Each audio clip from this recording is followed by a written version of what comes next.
Are you listening? Damn.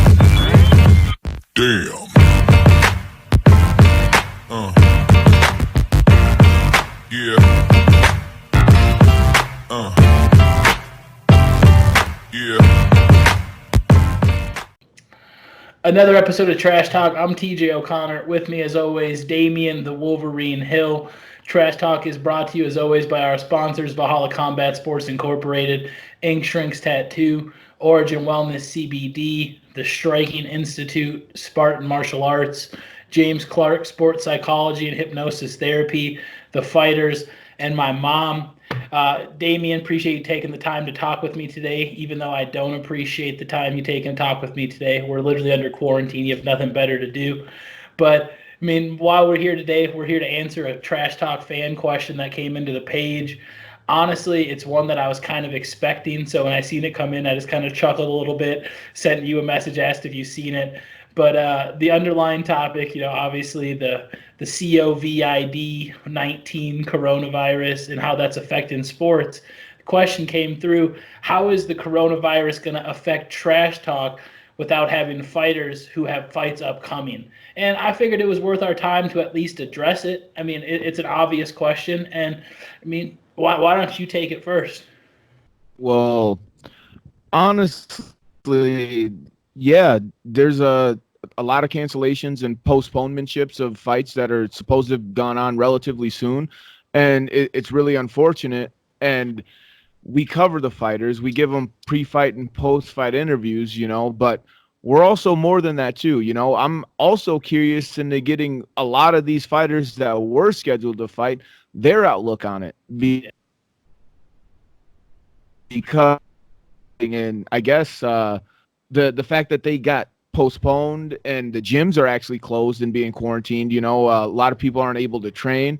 Well, I mean, most guys and gals have a home gym or at least a place that they can go work out at and stuff like that in their own home, or at least a treadmill or a punching bag at the very least. But as we all know, that's not high level training.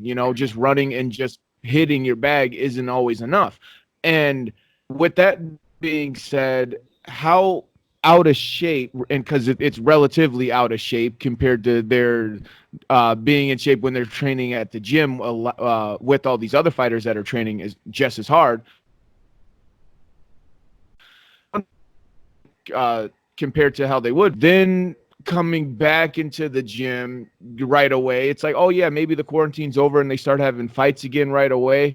Well, is it smart to jump right back into a fight that's right away, especially not being able to train around your teammates? Granted that your opponents most likely are facing that same adversity themselves, so maybe you're on an even playing field when you bounce back or when the quarantine ends. But it's just one of those things. Like, so the quarantine ends in 2 months or a month. I mean, 2 months. If how soon does soonest fight happen after that?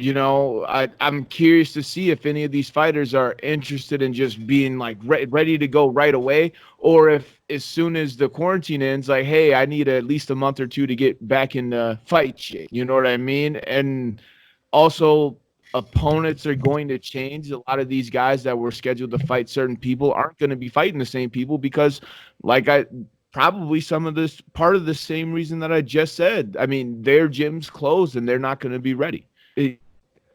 I'm curious. I want to, like, you know what I mean? I want to know from the fighters. Yeah, 100%. And I feel like it's something kind of briefly touched on with the interview that we had with Mark Goad, talking about how this is going to affect the fighters. And I truthfully feel like, like you said, if you do have the means to a home gym or somewhere safe to get a workout in, this is the time to do it. Because like I said, I'm willing to bet these promoters postponing shows, losing money out of their pockets, they're very eager to run these shows back as soon as possible. I think as soon as this gets cleared and things get back to, I guess normal's a strong word because who knows what's normal nowadays.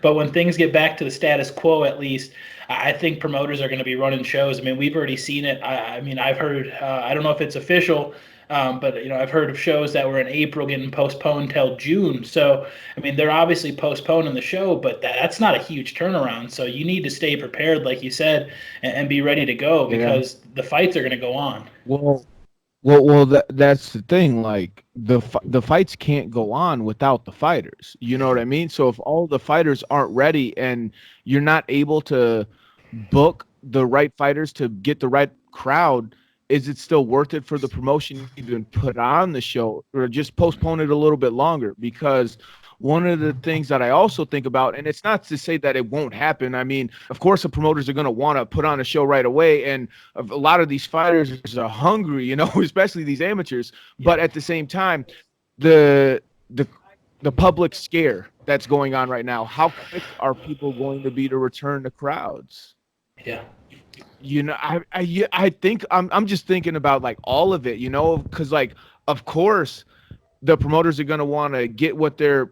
I mean, I don't know if they're necessarily losing money right now, but they're definitely not making any. And if they already had shows booked out, planned, and all that stuff, they're definitely losing money. Having to postpone a show, you're probably losing money.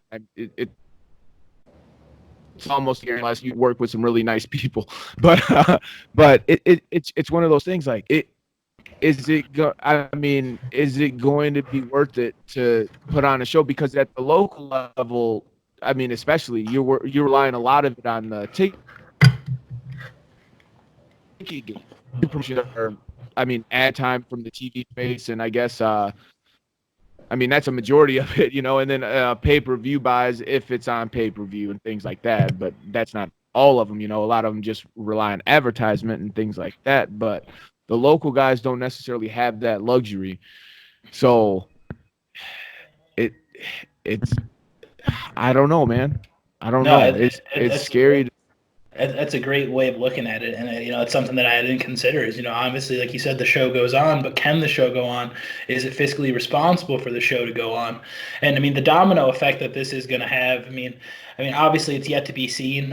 Best case scenario, everything's back up and running, and we don't really notice it. A couple shows got canceled. Sucks for those fighters, but the career's going to go on. I mean, worst case scenario. I mean, I've heard stories that this could be a couple, 2, 3 months, and if that happens, who knows where the situation lies? I mean, it's something that we can consider, and I'm sure we'll have plenty of time to talk about it. But just to address the actual question here, and you kind of touched on it a little bit, how is this going to affect Trash Talk? I mean, simply put, it's not. I mean, we still want to talk to all the fighters, whether they're fighting or not. You might see more inside the trash cans. You might get to know more about these fighters outside of the cage. But, I mean, you can expect to see the same content from Trash Talk. I mean, as far as me and Damien go, we're still going to sit here and talk shit because luckily we're pretty socially distanced while doing this. All right. And then maybe Uncle Reggie and Sergeant Larry O'Neill will decide to make some comebacks. I don't know. We'll see. Who knows? Who knows?